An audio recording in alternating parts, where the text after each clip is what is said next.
All right, so what's going on, guys? I know many of us 2015, 2016 Ford F150 owners have been really waiting patiently for them to come up with a solution to our 4-inch screen and dash kit.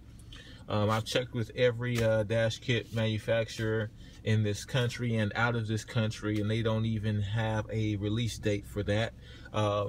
But one of the things I observed with the older generation trucks, they began to come up with these iPad dash kits. Now, they are very expensive, and I don't believe that it's worth the buck. I happen to be sitting around and playing with a old iPad that I found as a Generation 1, all right, the first iPad that ever came out. It has a 10-inch screen. And the only issue with this, it doesn't update based on the technology inside not being applicable to today's technology. But it still works excellently in my vehicle. This one does happen to have the data as well as the cellular network. So no matter where I'm traveling, I'll be able to use these functions of this iPad. It is connected and synced already to the truck, and as you can see, it's mounted very nicely there. I mean, it doesn't look like anything, and when I tell you it cost me about $5 to do this. All right, so what I needed to do was I had to take this iPad, and I used exactly what it came with. Now, this iPad didn't cost me anything. It was something that we already had just hanging out around the house that no one was using. And so I went ahead and took it, and of course it comes with the fold over cover like that, right? Well, I went ahead and cut that off, right? So cut it off. So you're gonna need some scissors, or I use these, and I cut that off. I then went to Family Dollar and I purchased some of those Velcro strips. All right, it looked like this. All right, that's what I did. And on the dash itself, you'll see here behind there, you've got right above the top part of the dash. I went ahead and Velcroed that part right there. All right, attached it here, attached it there. Boom, it actually looks really nice and clean.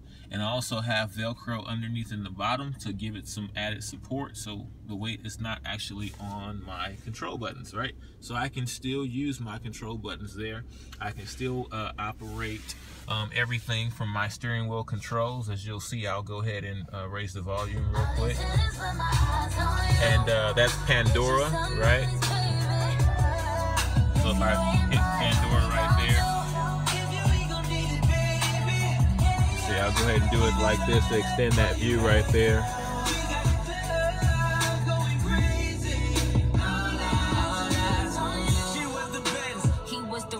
Alright, and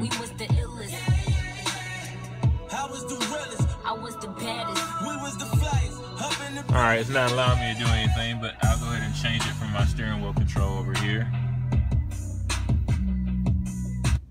So I just changed the song, right? Works pretty cool to me. Alright.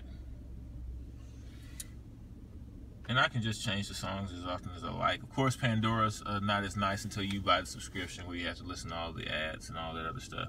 So right now I'm gonna go ahead and pause Pandora. And then I'm gonna go to my music that I already have downloaded.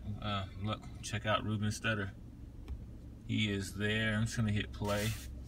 Alright, from there I'm going to go ahead and change the song. Alright, I've got volume control. I can max it out.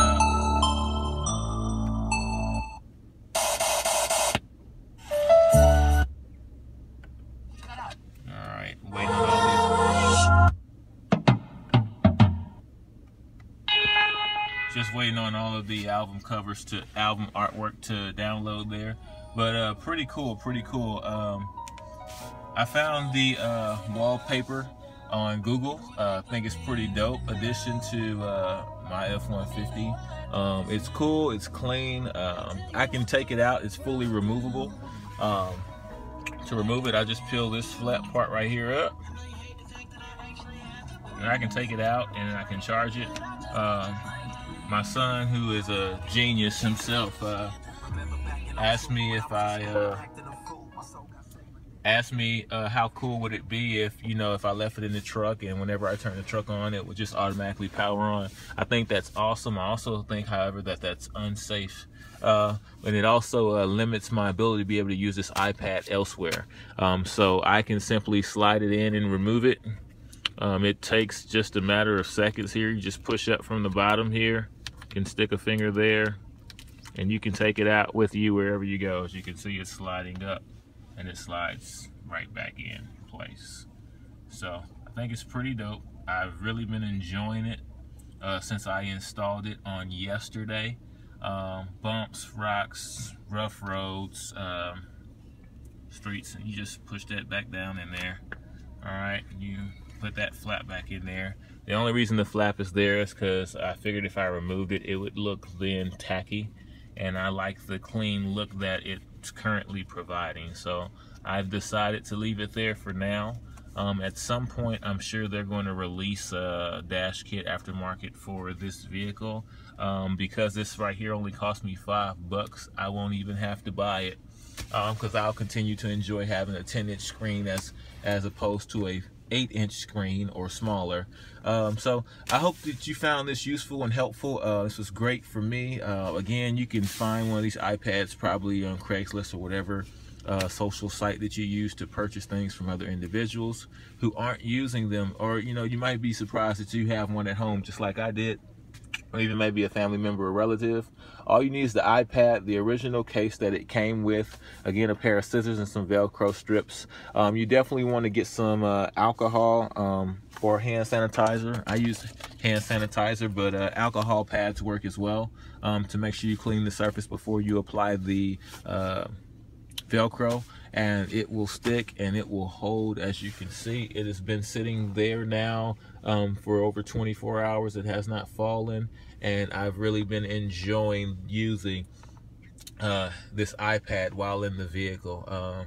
What's also cool about it is it's not connected to any of the controls. And a lot of the new nav systems, you can't operate or function any of the functions while the vehicle is in motion. Not so with this iPad, because it's not connected to the vehicle other than the Bluetooth sync. So I'm really enjoying it. You know, I hope you all have a great time as well, should you decide to go ahead and get your iPad in the dash of your vehicle. Again, it's been a lot of fun, really enjoying myself. Be on the road there. Go ahead and close that out. That's where I'll be. Really enjoying this though. I'm gonna go ahead and turn Pandora back on and get back to rolling. It's time to go vacuum out all of the dust and trash in my car so I can keep it clean. All right, thanks guys for tuning in. If you have any questions, feel free, I'll answer them. But this literally takes about 15 minutes to install after you sync it to your vehicle. All right, have lots of fun. I'm still working on figuring out how I'm going to relocate my hazard switch, which is really the only thing that's important to me right now. And once I figure that out, I'll let you know. Later.